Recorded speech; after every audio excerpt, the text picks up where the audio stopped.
All right, I'm nearing completion on this Bally 8-ball project. It's been a while since I posted an update. I don't know how well you can see that, but thought we'd quickly just look over some of the photos. I have this machine when I first got it, but that looks like crap, so forget that. Let's bring you right up close in the center here. I was trying to set the tripod down, but okay, so pretty worn playfield. Now, it's going to look better when I show you the finished product, but it ain't going to look perfect. So, pop bumper caps were pretty beat. Cabinet, you know, it's worn pretty good where the flipper buttons are on both sides. This is never going to win any beauty contest, but it's going to be better than what it was. I mean, it is. Now, I don't know if you watched the previous, I think I have 2 videos of this 8-ball project, but the movers decided to fold down the head, according to the original seller, with the bolts still in the machine. So this part was removed from the cabinet. This was still attached to the cabinet. Not the way you want to break down your pinball machine. Yeah, so that's what I was up against.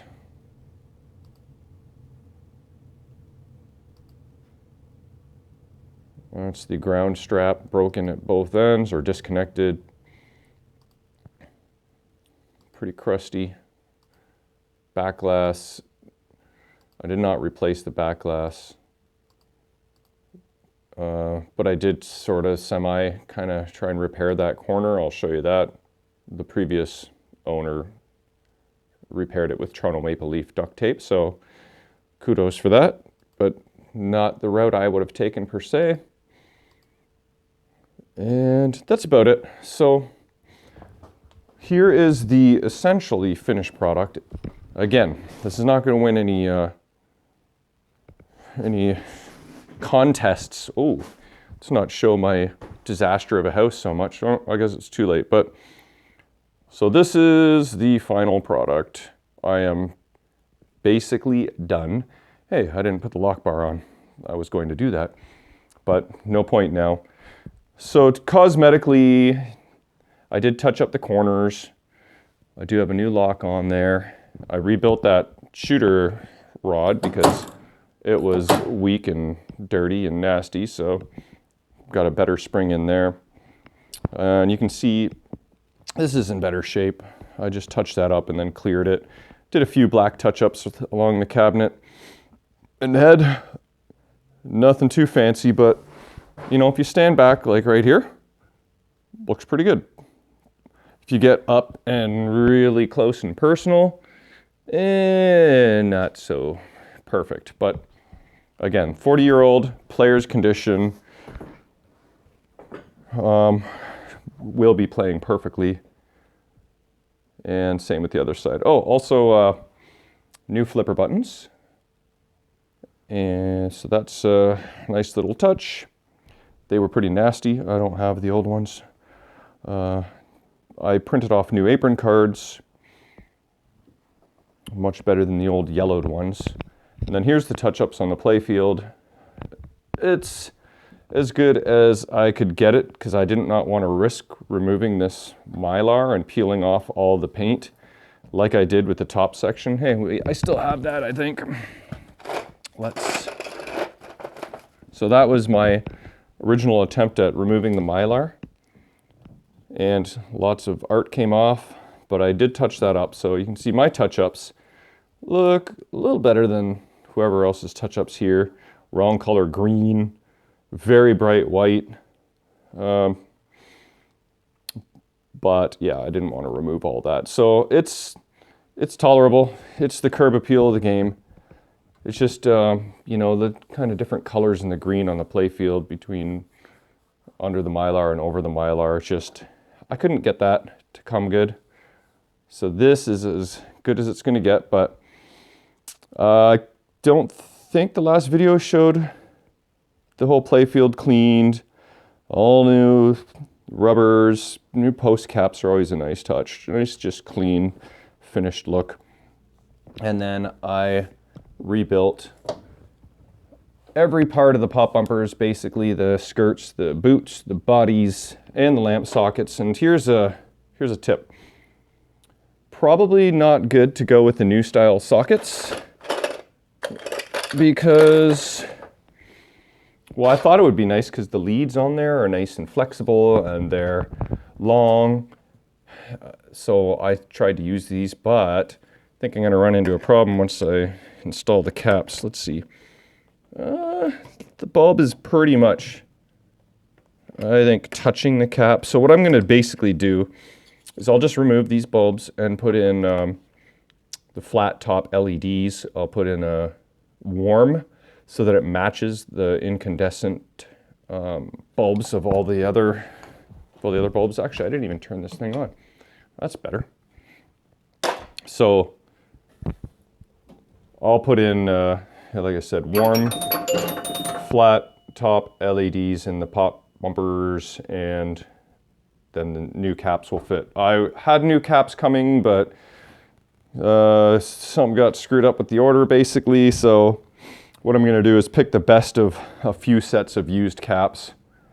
And I think that is it. Install new pop bumper caps, and I can't think of anything else on the to-do list, but there's the back glass lit up. It's, again, not in perfect condition. Maybe a 6 out of 10 or 7 if you're lucky. And I did replace the bottom right display. The one had a couple crusty digits. So all displays are now good. Back glass is installed. I'll show you the repair I did. Let me just set you right here for a minute.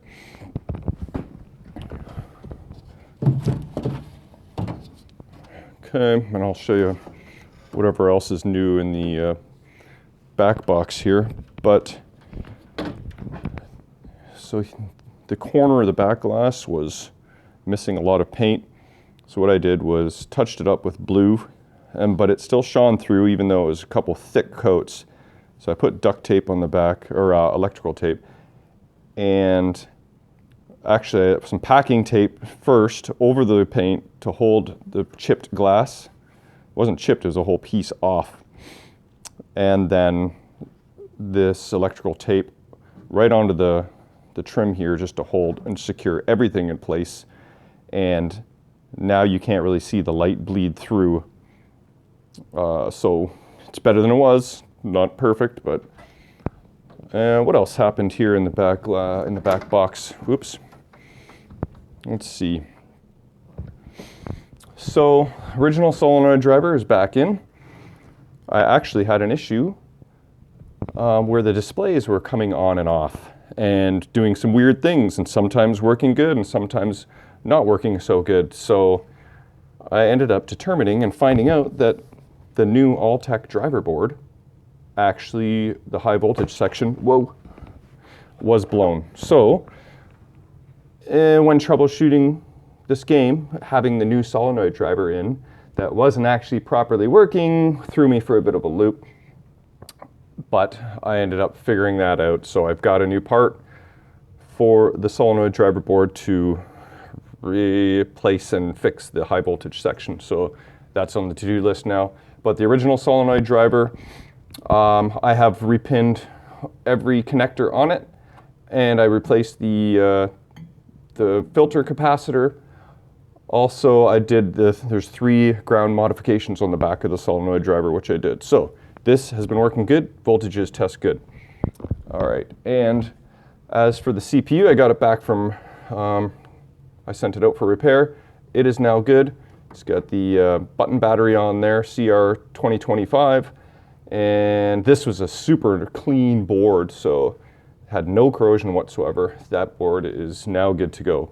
On the lamp driver, all I had to do was replace, I think, Q59, which was responsible for one of the pool ball letters, and all the other SCRs were good. So I think any other lamp issues were just the sockets or bulbs. And then I've repinned all the connectors on the power supply. Can you see that? Yes, and that should be good to go. Repinned a couple connectors on the CPU.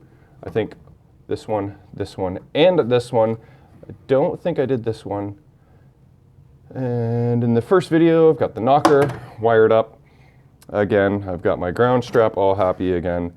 And I don't have everything clamped into place yet because this is going up for sale and the head may have to come off again. So I didn't clip everything into the wire clips yet. But that's what is going on in the back box. I think I have covered everything there. Take a mental note of, where is it? There's one wire. Is it this one? This brown white wire? Yeah, take a mental note of that. We'll get back to that. So, we can put this back together again. So now every light bulb on the machine is good. GI, controlled lamps, back box, play field. Okay, what else did we do? Let me look at my notes here. I had to watch my whole 8-ball restoration part 2 video. Where is going on here? Hold on a minute. Oh, there we go. Sorry, I had to watch my whole last restoration videos to remember what I had done since the last video, because so much time has elapsed. I have probably put in a good 40 hours of just miscellaneous stuff since that last video. I mean, just the main thing, well, I mean, it all added up, but one of the main things is that at some point, my machine decided so that, okay, here's the symptom. I turn on the machine, I hit the cheater button to add a credit. The initial chimes would make their sound when I turned on the machine. I'd hit the start button, but the ball wouldn't kick into the shooter lane, and none of the switches or solenoids would work. And it took me forever, like hours and hours, to determine that the machine was actually just stuck in tilt. I had the back glass off, but if I had it on, maybe I would have noticed the tilt light come on a little easier. But just figuring out that that is what was actually happening took me quite some time. It shouldn't have, but it did. But I was like, sweet, I know how to fix that. That is an easy fix. Let's lift up the play field here. Okay. Set you there. Sorry about all the motion.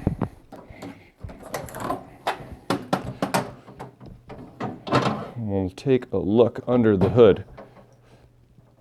So, when the machine is stuck in tilt, I had this on my Mr. and Mrs. Pac-Man. Took me a while to figure that one out too. But the solution was very simple. There's a capacitor on the tilt bulb.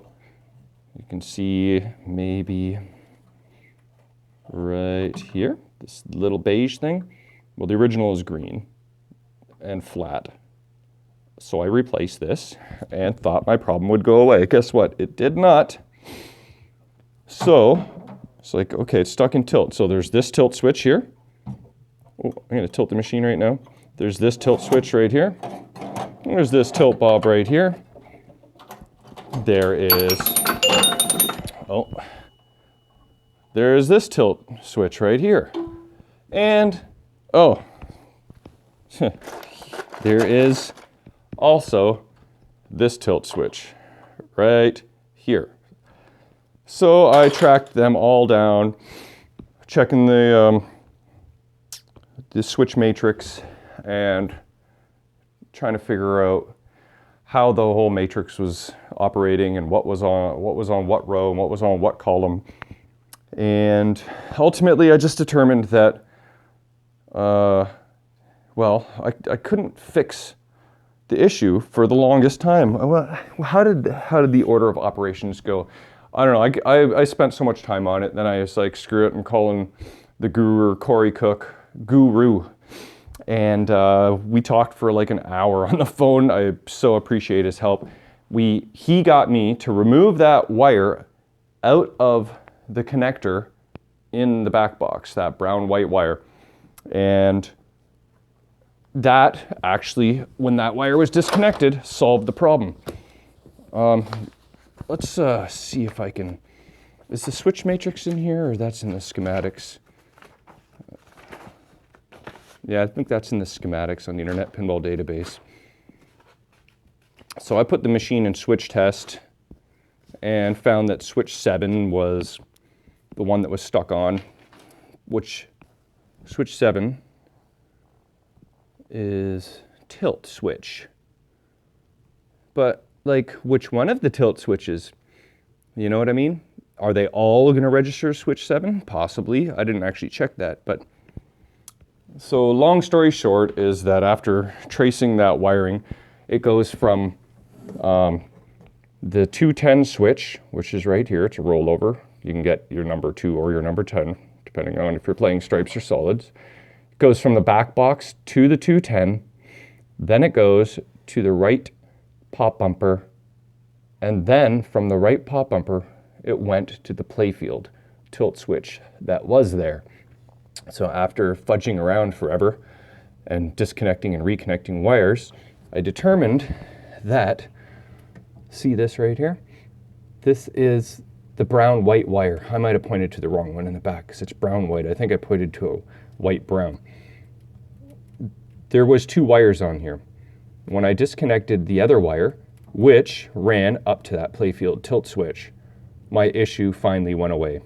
So there is a wire, actually it's still here, isn't it?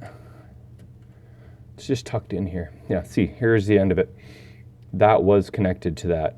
And that runs all the way up here, and that's just tucked away right there now. That was attached to the tilt switch.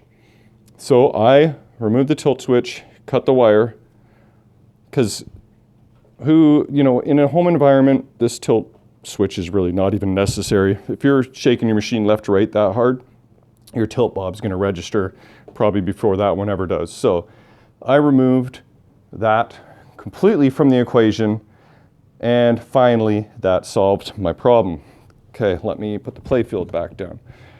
So literally that was about 2 days on and off of struggling to determine that. And that was not all that fun, but it was a learning experience for sure. But so what that means is that there just has to be, between that wire on the pop bumper to the tilt switch, somewhere that wire must be shorted to something else. But it's so tucked into the wire bundle that it's just not even easy to deal with it. So it is out of the equation forever, and that was the resolution. So I think that is about it. I'm just going to look at my list here. What does this say? Oh yeah, another thing is that if you saw the first video, you would have noticed that this post here was actually one of the red star posts. Turns out that was not the correct post to be there, so I put in a metal post instead. That is what is original, so that has been updated. Also, I removed this whole assembly and this curved bracket, and I squeezed it together better because it was after this has been hit so many times with the overpowered coil. This was spread out a bit, so I took that apart, put it back to a happy curvature, and that is better now. But let's see, I think I'm just looking at my notes. CPU. Yeah, that's I think about it. So 8-ball is basically complete. I just got to do some more play testing. But before we let you go, we will just try a quick little one-handed teaser video because I will post a gameplay and tutorial video on this at some point. But let's just show a little teaser of the game working, one-handed of course, without moving the camera, which is never easy. Hey, I got the 7. That's a hard one to get. Oh, I've got that spinner dialed in very nicely, and it rips well from the either flipper really. Here we go. Oh, not clean, but 1,000 a spin. Here we go. No. I'm still alive. Still alive. Bounce pass. Come on. Oh, it's not perfectly level. But as you can see, it's working great. And that is basically the completion of Bally 8 Ball. Thanks for watching.